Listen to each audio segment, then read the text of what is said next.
ఈ ద్వారలక్ష్మి పూజ అంటే గడప పూజ ఎలా చేయాలంటే, ఎప్పుడైనా సరే శుక్రవారం రోజు ప్రారంభించి వరుసగా 16 రోజులు ఈ ద్వారలక్ష్మి పూజ చేయాలి, అంటే గడప పూజ చేయాలి.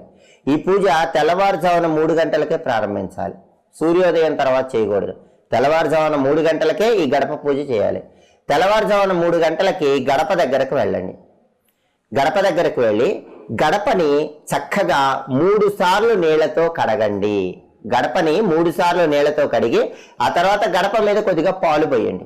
పాలు పోసి గడపని అలా తొడవండి. అలా తుడిచిన తర్వాత మళ్ళీ నీళ్లతో కడగండి. అలా కడిగేసిన తర్వాత గడపకి పసుపు కుంకుమలతో బొట్లు పెట్టాలి. ఎర్రమట్టి అని దొరుకుతుంది, ఆ ఎర్రమట్టి దొరికితే ఆ ఎర్రమట్టి కూడా కొద్దిగా గడప మీద రాయాలి. ఆ తర్వాత ఒక పళ్ళెల్లో 2 ప్రమిదలు ఉంచి ఆ ప్రమిదల్లో ఆవు నెయ్యి పోసి ఆ 2 ప్రమిదల్లో కూడా 2 ఒత్తులు వేసి, అంటే ఒక్కొక్క ప్రమిదలో 2 ఒత్తులు వేసి దీపాలు వెలిగి